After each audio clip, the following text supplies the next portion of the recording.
Hello and welcome. You're watching My 11th Circle presents Cricbuzz Live. We are having a look at the Bangalore-Mumbai game. Bangalore, of course, put into bat by captain Kieron Pollard of Mumbai.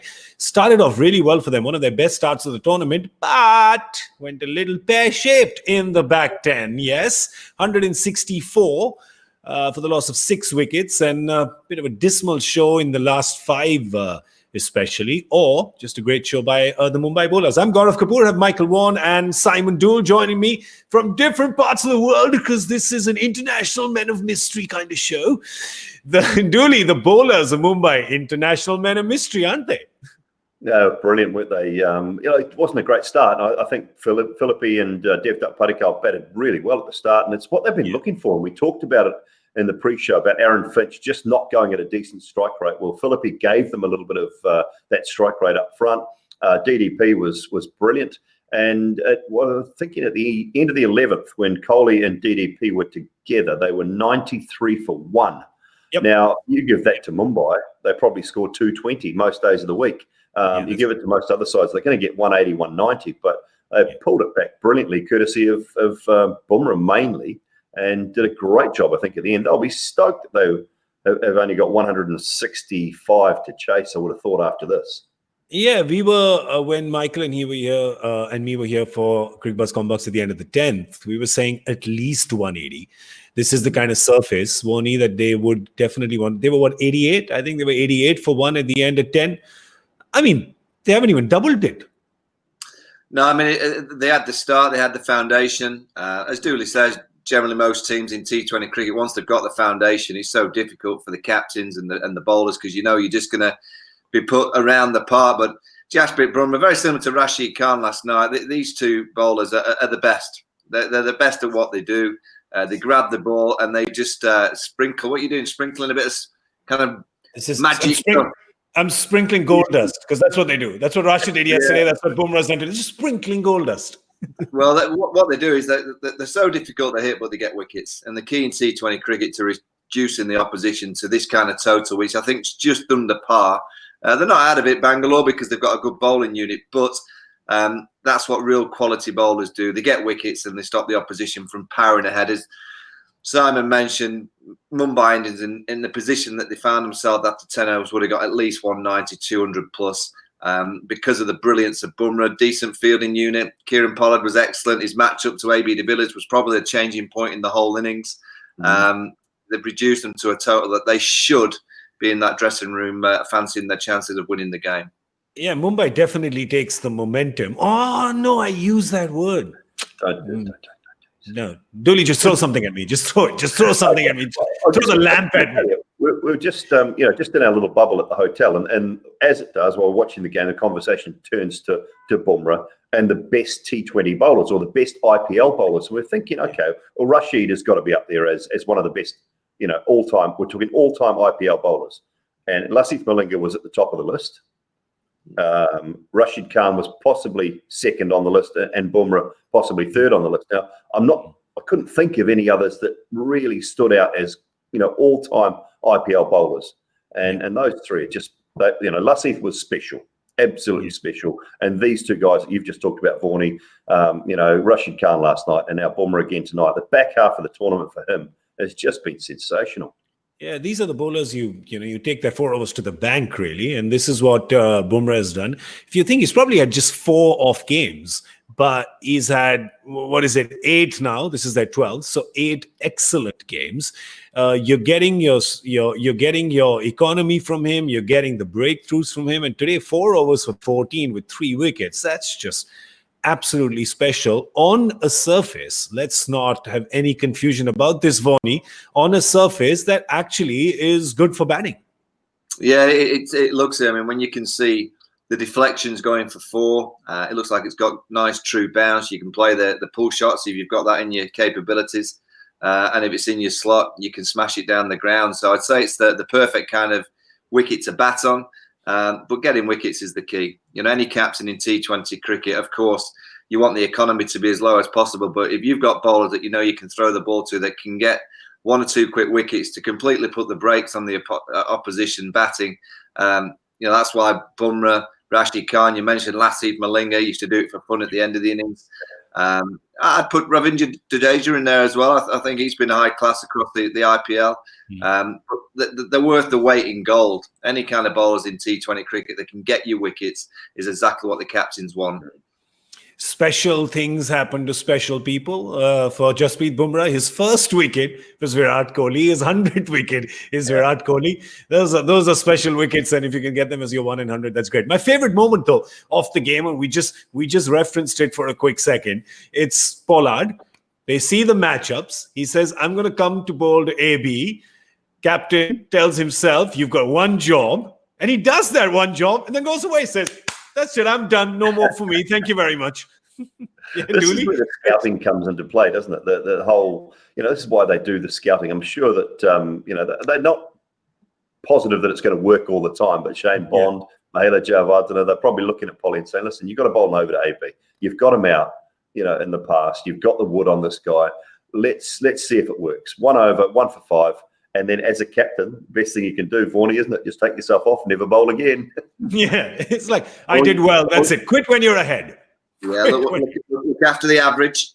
Yeah, absolutely. And he's done that really well. Well, let's look at the Mumbai batting. You all know the Mumbai batting because they don't make no changes. There is no Rohit Sharma, of course, their captain. He's missing. Pollard, of course, captaining.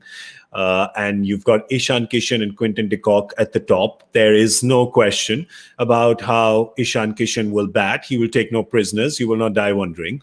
You've got Sky coming in at 3, Tiwari at 4. I don't even think it'll go as far as Pollard and the Pandya brothers. Do you think, Vaughnie? Do you think it'll go as far as them? Because if it does, that'll be a very special bowling performance from Bangalore. No, I've got a funny feeling we're in for a game. I think the RCB bowling unit has been in fine form. I think they've got enough tools and enough tricks to cause a few issues. I think getting early wickets will be the key. If Mumbai come out and have the same power players at RCB, I think it'll be game over. They've got to get a couple of early wickets. Can Steyn find a hint of swing? Can he just get 1 or 2 to swing, get a couple of early breakthroughs? You would think Sundar will probably open the ball into the left-handers. Try and restrict them that way and try and get the ball skidding onto the stumps. But I've got a sneaky suspicion we're in for a game. I don't think it's going to be plain sailing. The thing with Vaughnie's funny feelings are they always come true because he said yesterday that there's not going to be a game, and they almost lost by an innings yesterday at Delhi, so there wasn't a game. If he's saying it's a funny feeling, there might just be some funny business that's going to be up. Dooley, funny feeling for you as well, or do you think it's going to be a cakewalk, this 165? Yeah, I got a feeling that it's a middling score, but the pressure now is about qualifying 1 and 2, and pressure does silly things to players, and it makes us all at times do stupid things. So it's not an easy score to get past. It's not a 125, 130 where they've where they just go out there and it's a cakewalk. A couple of wickets up front, maybe Quinton de Kock early to Washington Sundar, and you just put that pressure on those all rounders who they find it easier when they're batting first and there's no scoreboard pressure. Pollard, Pandya, they find it a lot easier when they're batting first and there's not a lot of scoreboard pressure. When there's scoreboard pressure and when there's wickets pressure, then that's a little bit tougher. So RCB's job will be to pick up a couple of early ones and put some pressure on that middle order. Yeah, I'm a little bit with Vaughnie here. I can't. I'm not going to doubt him. I think he's onto it. Well, the thing is, do you think there's? I mean, the last time these teams played, there was a super over. It was tied, right? Will that happen today? Well, it's just that we've all been spoiled now. We haven't seen a super over in almost 10 days now. Yeah, 10 days or 2 weeks. Jeez, stuff's getting boring. It's getting predictable, guys. Come on, give us another one. But I'll tell you what. There was somebody here who missed the My 11 Circle badge of honor by just 1 run. Could have been there. I think we should give it to you. That was pretty good. See, you bucked the trend as well. Yeah, we were going big. You said you pulled it down. You said 158. I think we should just. Can I get a half? Is there a half? What do you say? We go again. We got to go again. Too late. We fired it. We got to go again. That's insane. All right, I'll tell you what we do. We will play it again. let's just play it again and let's see if we can get it spot on, right? We'll have a look at the Bangalore bowling. We'll show you. They've got all the options. They've got Dale Steyn in today for Moeen Ali. So they've got the quicks up front with Morris and Dale Steyn. They've gone with the South African quicks. You've got Mohammad Siraj. You've got the spin options with Washington Sundar, Yuzi Chahal, and you've got Shivam Dube if you want to bowl him. So yeah, it's interesting, but you're right. You're absolutely right, Dooley. They've got to get the wickets up front, and what Mumbai has to do is they need Ishan Kishan and Quinton de Kock to do exactly what Josh Philippe and Devdutt Padikkal did. And let's just talk about young DDP for a second, because he was just brilliant today, wasn't he, Wani? Yeah, he's high class. You know, I'm pretty sure over the next few years we'll see plenty of him, not just in the IPL. I think he'll get international colours, whether it's very soon or within the next year. I'm pretty sure we'll see him. He's just got that gift and game to be able to play. You know, he can cope with the pressure. He's got nice awareness of the game situation. He plays spin nicely as well, which you would expect, and also plays the quicks with calmness and control. So, unfortunately for the rest of the world, India may have found another batsman. As if you need another one, you might have found another. Another one who doesn't bowl. Another one who doesn't bowl. I tell you what, though, and I mentioned this early on in the tournament when we were doing a game, and it was an RCB game, and I was watching the warm-ups, and there was a young bloke nicking balls to this tall, skinny lad, and he was catching them for fun. And it was DDP, and I've not seen him before. He is a brilliant slipper, absolutely phenomenal slip fielder. And at such a young age, he can walk into any team and just demote first or second slip. You guys move sideways because I'm here. He was seriously good. You know, I think he must be very close. If he's not on it, he must be very close to 400 runs already. So debut season, 400 runs. He was a 20 lakh buy. I mean, that is proper. That is proper. So he's had a great time of it so far. 417 runs is where he's at right now. All right, I promised Wani that we're going to do another My 11 Circle Badger on a prediction. This time we'll do it for the power play. How many will Mumbai get in the power play?